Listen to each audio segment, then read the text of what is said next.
बिस्मिल्लाहिर्रहमानिर्रहीम। Class 8 math exercise 4.1 यहाँ पर हल करेंगे। तो पहले इसका क्वेश्चन पढ़ लेते हैं। 4.1 का पहला क्वेश्चन है, the fair of 12 kg of luggage for a distance of 36 kilometre is 24 rupees. How much fair will be charge for a luggage of 18 kg for a distance of 12 kilometre. यानी यहाँ पर ये बताया गया है कि एक लगेज है, उसकी अगर वज़न 12 kg है और डिस्टेंस 36 किलोमीटर है तो उसका किराया जो है 24 रुपये है। तो हमें अभी हमने मालूम करना है यहाँ पर कि अगर एक लगेज हो, उसकी वज़न 18 kg हो और डिस्टेंस यहाँ पर 12 किलोमीटर हो तो उसके कितने पैसे चार्ज होंगे। तो इस सवाल को हल करने के से पहले हमें ये डायरेक्ट प्रोपोर्शन और इन्वर्स प्रोपोर्शन थोड़ा इसका भी पता होना चाहिए। तो डायरेक्ट प्रोपोर्शन क्या है, अगर हमारे पास एक तरफ कीमत बढ़ रही है और उसके अपोजिट साइड भी कीमत जो है अगर बढ़ रही है, और दूसरी तरफ ये कि अगर हमारे पास एक जगह पर कीमत किसी चीज़ की कम हो रही है और दूसरी तरफ भी कीमत कम हो रही है, तो इन दोनों सूरतों में हमारा डायरेक्ट प्रोपोर्शन कहलाएगा। इन्वर्स प्रोपोर्शन क्या है, इसके उलट है। इसमें यह होगा कि हमारे पास एक तरफ कीमत बढ़ रही है तो दूसरी तरफ हमारे पास कीमत कम हो रही होगी, और अगर एक तरफ हमारे पास कीमत कम हो रही है तो दूसरी तरफ हमारे पास कीमत बढ़ेगी। तो अब इस सवाल का पहले डेटा बना लेते हैं। तो हमारे पास जो है एक हमारे पास लगेज है, यानी कोई भी चीज़ है, कोई वज़न है, तो इसको हम यहाँ लिख लेते हैं। तो ये लगेज ये लगेज, और दूसरी चीज़ हमारे पास क्या है, डिस्टेंस यानी फासला है। इसका डेटा बना लेते हैं, यहाँ पर लिख लेते हैं डेटा, DATA डेटा। और तीसरी चीज़ हमारे पास है रुपीस। तो लगेज हमारे पास, पहले जो हमारे पास लगेज है उसका वज़न जो है हमारे पास कितना है, 12 kg है। तो हम यहाँ पर लिख लेते हैं 12 kg, और डिस्टेंस हमारे पास है 36 किलोमीटर, और उसके जो चार्जेस है वो 24 रुपये हैं। अब हम हमसे पूछ रहा है कि कितना चार्जेस होंगे, यानी अभी हमें मालूम करना है। तो यहाँ पर हम इसको x से डिनोट कर लेते हैं, x से मालूम कर लेते हैं। अब हमारे पास 36 किलोमीटर के बजाय फासला जो है अब 12 किलोमीटर है, और वज़न जो है 12 किलोमीटर से बढ़ाकर हमारे पास है 18 किलोमीटर, 18 kg। तो इसमें हमें मालूम करना है, जैसे ये रुपीज़ हमें मालूम करने हैं, तो इसमें हमारे पास ये डायरेक्ट प्रोपोर्शन वाली निशान, ये एरो ऊपर की तरफ लगेगा, यानी ये डायरेक्ट प्रोपोर्शन कहलाएगा। तो अब कुछ देर के लिए इसको हम यहाँ पर छुपा लेते हैं, खाली हम इसको हल करते हैं पहले। तो इसमें जो है यहाँ पर डायरेक्ट प्रोपोर्शन की निशानी लगेगी, यानी एरो ऊपर की तरफ लगेगा या एरो नीचे की तरफ लगेगा। तो यहाँ पर यह है कि 36 किलोमीटर फासला है, तो इसके चार्जेस जो है 24 रुपये हैं। अब यहाँ पर जो है कीमत जो है यहाँ पर किलोमीटर कम हो रहे हैं, 12 किलोमीटर हो रहा है। तो लाजमी बात है, कॉमन सेंस की बात है, जब किलोमीटर कम हो जाएंगे तो पैसे भी कम होंगे। तो यहाँ पर किलोमीटर कम हो रहा है तो पैसे भी कम हो रहे हैं, तो ये क्या कहलाएगा, ये डायरेक्ट प्रोपोर्शन कहलाएगा। अब इस तरफ, अब इसको बीच वाले को हम नहीं देखते और ये इन दोनों का कर लेते हैं कंपैरिजन। तो यहाँ पर भी ये है कि जब 12 kg वज़न है तो उसका किराया 24 रुपये है, और अब जब वज़न बढ़ जाएगा 18 kg, तो 18 kg के लिए लाजमी है कि उसके पैसे बढ़ेंगे। तो यहाँ पर वज़न बढ़ रहा है तो पैसे भी बढ़ रहे हैं, तो इसमें भी एरो हमारे पास ऊपर की तरफ लगेगा। अब आगे हमने क्या करना है, यहाँ पर एक एहतियात करनी है कि इसकी एरो की जो हेड है ऊपर है और टेल नीचे है। तो इसको हम लिखेंगे इस तरह से x/24, क्योंकि ये हेड ऊपर की तरफ है तो ये नीचे आएगा, और ये टेल नीचे है तो ये x ऊपर चला जाएगा। उसके बाद बराबर का निशान लगा देंगे। अब यहाँ भी ये भी एरो की साइड से लिखेंगे, तो जो एरो का निशान जिस तरफ होगा वो कीमत नीचे आएगी। तो इन दोनों में से हम कोई से भी पहले लिख सकते हैं। तो यहाँ पर 12-18 है तो इसको हम लिखेंगे 18 ऊपर लिखेंगे और नीचे लिखेंगे 12, और बीच में मल्टीप्लाई निशान लगा लेंगे। और यहाँ पर भी क्योंकि एरो ऊपर की तरफ है तो ये 36 नीचे आएगा और ऊपर जो है 12 आएगा। अब इसको मज़ीद जो है हमने मुख्तसर करना है, तो इसको अगर हम 2 का टेबल इसको लगाएं इसको भी लग सकता है, लेकिन 2 का टेबल लगाएंगे तो ये ज़रा लेंदी हो जाएगा। तो इसको थोड़ा सा हम डायरेक्ट 12 का टेबल लगाते हैं, यानी 12 एकम 12 और 12 तिया 36, ये हल हो गया। अब इसी तरह 18 और यहाँ पर है 12, तो इसको भी 2 का टेबल लग सकता है, लेकिन अगर हम डायरेक्ट 6 का टेबल लगाए तो थोड़ा जल्दी हो जाएगा। तो 6 का टेबल अगर 3 टाइम्स पर तो 6 तिया 18 होते हैं और 6 दूनी 12। तो अब हमारे पास बच गए यहाँ पर, इन दोनों को हम एक ही उसमें लिख लेते हैं। तो 3 ज़रब 1, 3 बचा, ज़रब इधर 1 बचा, खाली इधर 2 ज़रब 3 बचा, तो 2 ज़रब 3 लिख लिया। तो इसको अगर हम अभी हल करते हैं यहाँ पर, तो 3 को 1 से मल्टीप्लाई करेंगे तो इसका जवाब आ जाएगा 3, और नीचे 2 ज़रब 3 तो ये 6 आ जाएगा, 3/6 आ गया, और ये x/24। तो अब हमारे पास हमें पता है कि हमें x मालूम करना है। तो ये 24 यहाँ पर डिवाइड हो रहा है, तो मैथमेटिक्स रूल ये है कि ये डिवाइड हो रहा है इस तरफ, जब ये उस तरफ जाएगा तो ये मल्टीप्लाई हो जाएगा। तो अब हम ये लिख लेते हैं पहले 3/6 से, तो और इसको मल्टीप्लाई करेंगे, ये 24 यहाँ पर डिवाइड हो रहा है तो सिर्फ जाके मल्टीप्लाई हो जाएगा। तो इसको कर लेते हैं पहले। अब ये 24 है और यहाँ पर कुछ भी नहीं, तो मतलब इसके नीचे क्या है 1 है, तो इसको हम लिख सकते हैं इस तरह से। तो यहाँ पर हम इसको टेबल भी लगा सकते हैं, यानी 3 का टेबल लग रहा है इसको, 3 1 3 और 3 2 6, तो ये हमारे पास बच गया 1 × 24,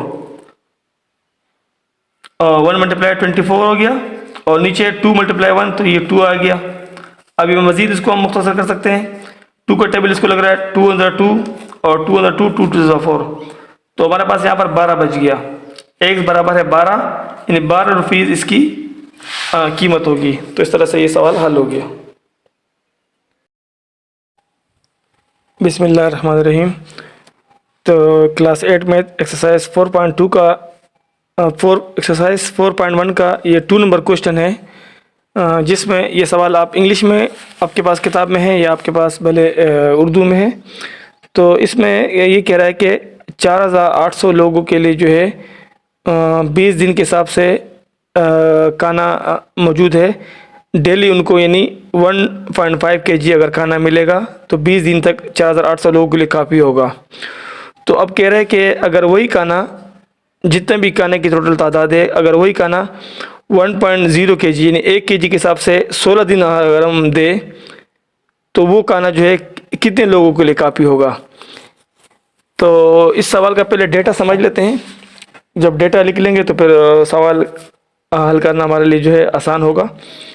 तो पहले यहाँ पर लिखते हैं कि पर्सन यानी लोगों की तादाद कितनी है, तो वो है 4800, और उसके बाद जो है जो रेट है यानी जो उनको खाना दिया जा रहा है उसकी तादाद कितनी है 1.5 kg है, तो इसको रेट क्या हम kg भी लिख सकते हैं। और यहाँ पर डेज़ कितने हैं, दिन कितने हैं, तो वो हमारे पास जो है पहले जो है 20 दिन है, यानी हमारे पास जो टोटल खाना है वो अगर हम 1.5 किलो के हिसाब से देंगे 20 दिन तक तो 4800 लोगों को पहुँचेगा। तो सवाल में दोबारा ये पूछ रहा है कि कितने लोगों के लिए खाना काफ़ी होगा अगर हम 1.5 की जगह खाली 1.0 यानी 1 kg दें और उसको 16 दिन तक हम लगातार खाना खिलाएं, तो ये कितने लोगों के लिए काफ़ी होगा। तो जाहिर सी बात है, अब यहाँ पर जो चीज़ हम मालूम करते हैं वो डायरेक्ट में होगा, डायरेक्ट प्रोपोर्शन में होगा।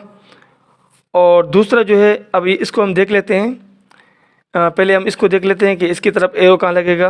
अगर एरो हम सही लगा लेंगे तो फिर हमारा जो है सवाल आगे आसानी से हल होगा। तो पहले हम इसको देख लेते हैं कि अगर एक खाना है, मखसूस खाना है, यानी अगर वो 10 किलो खाना है या 20 किलो या 50 किलो खाना है, वो अगर हम 1.5 किलो देंगे तो वो 4800 लोगों के लिए काफ़ी होगा।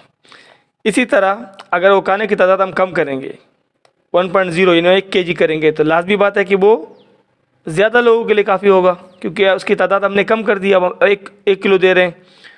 तो यहाँ पर ये कि ये चीज़ जब हम कम कर रहे हैं तो ये चीज़ बढ़ रही है, तो ये जो है ये इन्वर्स प्रोपोर्शन होगा, एक चीज़ बढ़ रही हो एक चीज़ कम हो रही हो। अब इसी को इसके साथ कर लेते हैं। तो यहाँ पर ये कि अगर वो खाना जो है एक मखसूस खाना है, अगर हम 20 दिन तक देते हैं तो वो 4800 लोगों के लिए काफ़ी होगा।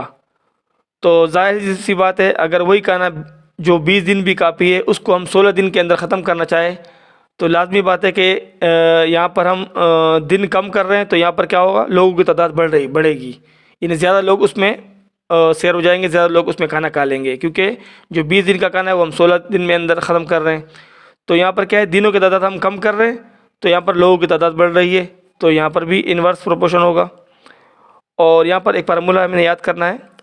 तो यहाँ पर अगर एरो ऊपर की तरफ है तो ये एक्स ऊपर आएगा और नीचे जो है 4800 आएगा, यहाँ पर इक्वल का निशान आएगा। अब यहाँ पर इन्वर्स प्रोपोर्शन है, तो जैसे ये लिखा हुआ है ऐसे ही लिखेंगे। ये 1.5 ऊपर है तो 1.5 ऊपर लिखेंगे और नीचे लिखेंगे 1.0 और बीच में मल्टीप्लाई का निशान। अब इसमें भी इन्वर्स प्रोपोर्शन है, तो ये जो 20 ऊपर है वो ऊपर रहेगा और नीचे 16 रहेगा। अब इसको हमने सिंप्लीफाई करना है, हल करना है, तो इसको हम टेबल लगा लेते हैं। 2 का टेबल इसको भी लग सकता है, इसको भी लग सकता है, लेकिन आसानी के लिए हम इसको 4 का टेबल लगाते हैं ताकि जल्दी हल हो जाए। तो ये 4 का टेबल जब इसको 5 बार पढ़ेंगे तो 20 हो जाएगा, और 4 का टेबल 4 टाइम पढ़ेंगे तो ये 16 हो जाएगा। अब 5 और 4 रह गया। अब यहाँ पर 1.5 है, ये 1.10 है, तो ये पॉइंट ऊपर से भी ख़त्म कर लेते हैं, नीचे से भी ख़त्म हो जाएगा। अब ये 15 रह गया, ये 10 रह गया। इसको 10 को 5 का टेबल अगर 2 टाइम्स पढ़ते हैं तो 10 हो जाता है, और इसको अगर 5 का टेबल 3 टाइम्स पढ़ते हैं तो ये 5 या 15 हो जाएगा।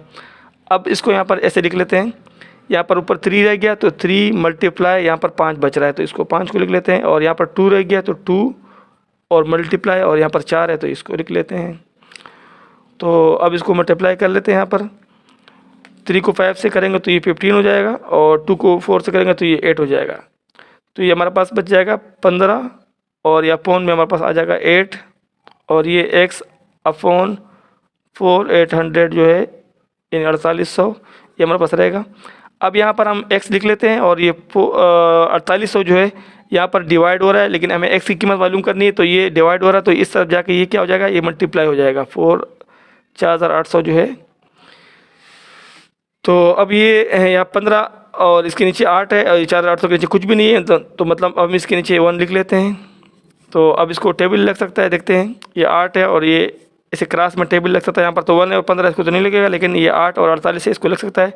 तो अगर 8 का टेबल डायरेक्ट हम लगाते हैं, 2 का टेबल भी लग सकता है, लेकिन वो लेंदी हो जाएगा।